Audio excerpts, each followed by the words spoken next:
Hey, I was doing a training for business coaching clients that I'm working with, and I was talking about like how sometimes we struggle to not isolate ourselves. This is going to make sense, I promise. And and that's true. I think, excuse me, we as business owners, and if you're a business owner, particularly, a female, I don't know if men would be listening to this, but if you're out there listening to me and you are a business owner, send me a message and let me know that. I'm going to get to the point of just like how this relates to everybody here in just a second. But I feel like in today's world, it's so fast paced and social media has blown up. And I think I've seen this even more so since COVID, right? Successful women did this before, but now we do it even more so. Like many successful women find themselves isolated or intentionally we isolate ourselves, right? Even as you excel in your career, you have phenomenal personal achievements that you're proud of. I think we have a tendency sometimes to isolate. I know I do, and I would love to hear if you can relate to this. And the isolation, I think, comes from several things. Okay, so for one, I think it comes from this misconception that being vulnerable and seeking support or help might, or needing it or wanting it, whichever way, it might be seen as a weakness. Like we're afraid that we'll be viewed as a weakness. And we've tried so hard to put ourselves in this position of being seen as powerful and credible and not weak, like the opposite of weak, right? In our professional world and even personally, I think as we have sought out partners, as we have encountered various kinds of relationships, colleagues, friends, what have you. Weakness is like this bad thing. And so we've worked really hard not to be seen as weak. And so being vulnerable in our minds is sort of equated with being weak. I also think just the nature of how busy we are, like our professional lives can be crazy busy, right? And so it leaves little time for our families, depending on where, especially where we are in our career building, right? But it's hard enough to do all the things like when as our kids are growing up and attend to our relationship with our significant other. There's I mean, our sleep is deprived. There's all kinds of things, right? And again, this varies at different points in our lives, but the demands of all of that leave very little time to nurture truly deep and meaningful kinds of connections with friends. But what I've learned, and let me tell you, when I share this comes from a lot of personal experience too. That type of isolation, though, can be super dangerous. It was to me, it was harmful to me in a lot of ways. And I'm not just saying like throw yourself out there willy-nilly and trust anybody and everybody. That's not what I'm saying. But you can end up feeling really lonely. That sort of isolation can be stressful and it can burn you out. Well, let me kind of pause here for a second and I'll tell you a personal experience that I'm having and a little bit of a crisis is, being a female who finds friendships difficult to cultivate, but also being a business owner who is in an online space that can be really lonely because the friends that I do have aren't necessarily entrepreneurs. Like I have friendships from my past life and education, and they are not in the same world that I am in as an entrepreneur. So it kind of adds like another layer of isolation. And that's why I say if you're like me and you are a business owner, I would love for you to reach out to me and let's chat a little bit about this. I'd love to hear your experience with it because I do find that as I'm now doing business coaching, not only do I find this is true in the wellness coaching that I do with women in our 12-week wellness and weight loss and menopausal metabolism kind of program, but now that I'm also doing all this business coaching, I'm finding it so true of the women who are business owners. And there's like an added layer of the isolation that I'm talking about, right? You feel lonely in that as a female, all the normal things I'm talking about make you feel lonely and not having, but then I don't really have a lot of people to talk to about my business, right? And so that's why I have coaches and I belong to and I participate in masterminds. But back to my point, you can be lonely. It can increase stress. It can lead you down this path of like burning out in a lot of ways. And it really does take a supportive network that's cultivated intentionally for you not to suffer some of those dangerous kinds of side effects of this situation. And it's really super easy to feel overwhelmed, to feel like disconnected. And that all like it impacts not just your personal well-being, but it can trickle over into affecting your personal success, whether you work, in a school system, or you work for an organization or a corporation, or you are a business owner. And I think we have to talk about the value of really supportive relationships, really supportive friendships. And that's difficult for us as women, and just in general. Building trusted relationships, though, just provides these invaluable benefits.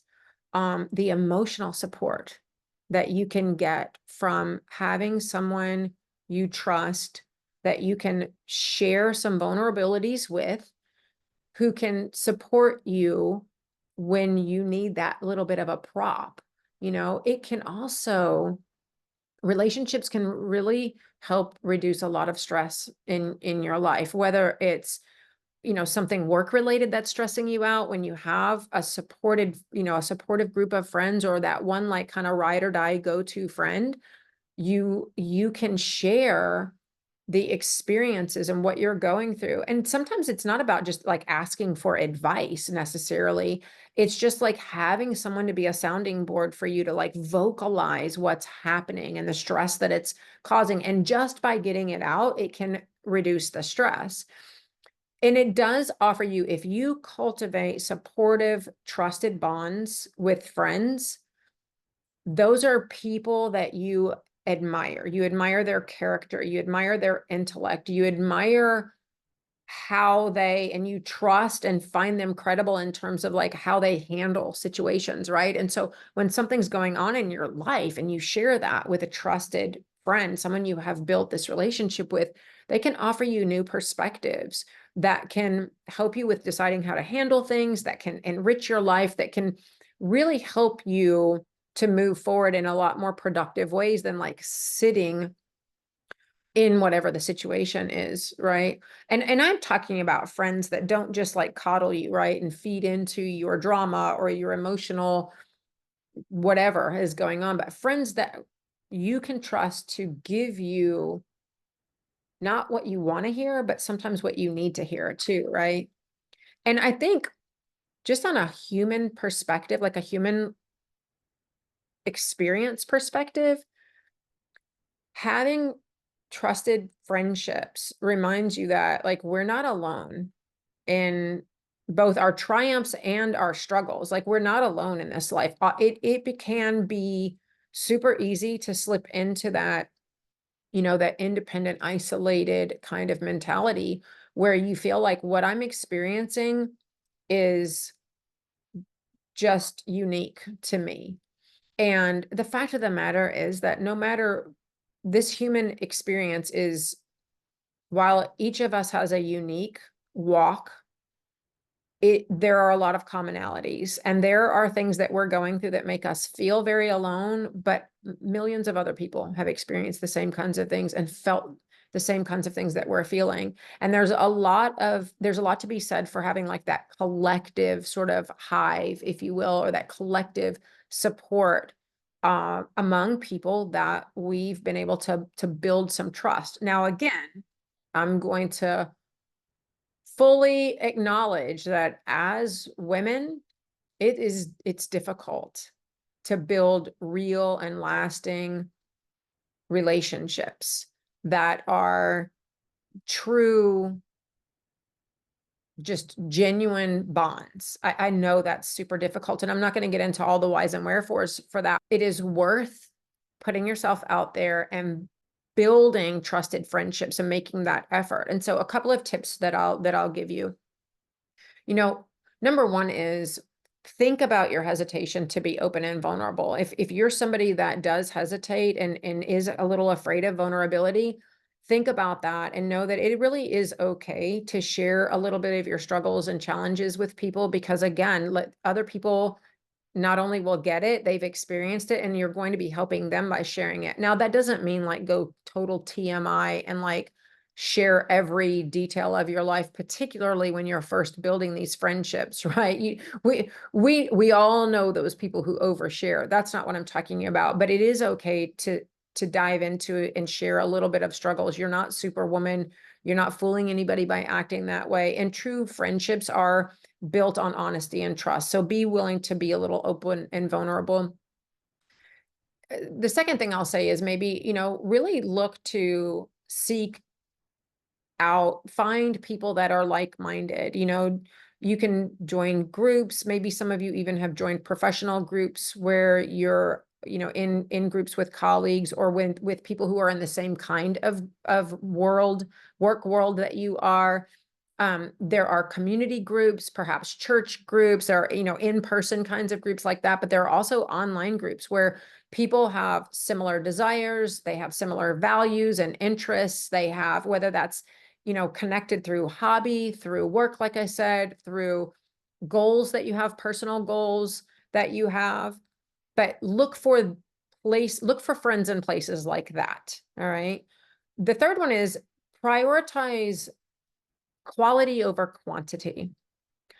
And I used to kind of get this backwards, or maybe just have a little bit of envy when I saw, those people who just like have these massively large friend groups, and they're constantly, being invited to things, and they have big groups of female friends that do things together. And, whether this was back in high school or college or like, as grown females. And what I've come to realize over the years is that it is so much better and more valuable to focus on building a few really deep and meaningful relationships than it is to have a ton of superficial friendships or acquaintances. Because that's when you think about like what truly friendship means.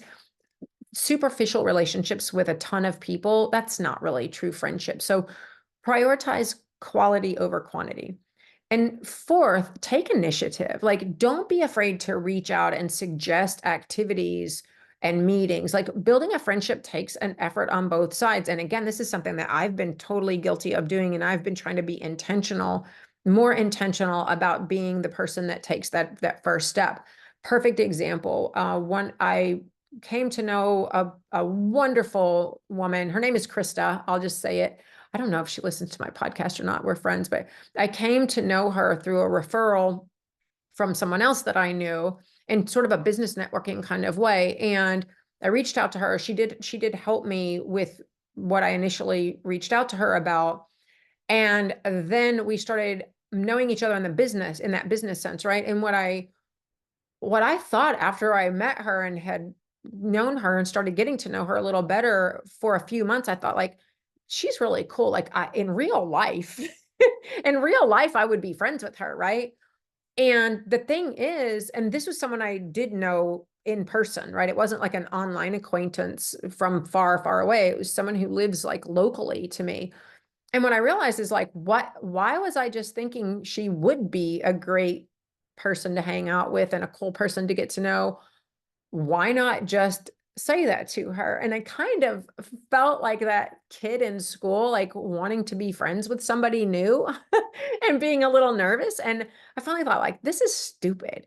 And I took that step and I was like, hey, no worries if you're not down with this too. I don't know how I worded it. It was like less dorky than that probably, but I was like, I enjoy your company. I think you're super cool. Like, would you be interested in like meeting and grabbing a glass of wine and just chatting, like outside of the business stuff, right?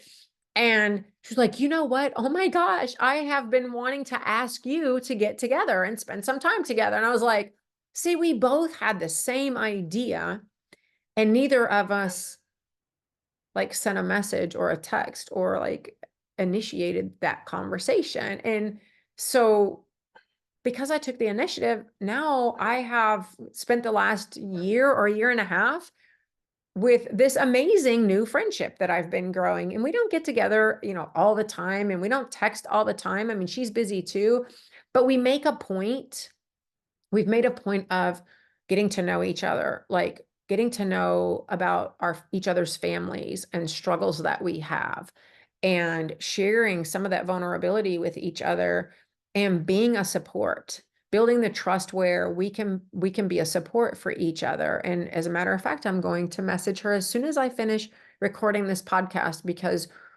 about a week ago we sent a message to each other and said, hey, it's time we need to get together again. And so my action step after this recording will be to send Krista that text and finalize an actual time, not just say it, but set up an actual time for us to get together and chat next time. So take the initiative.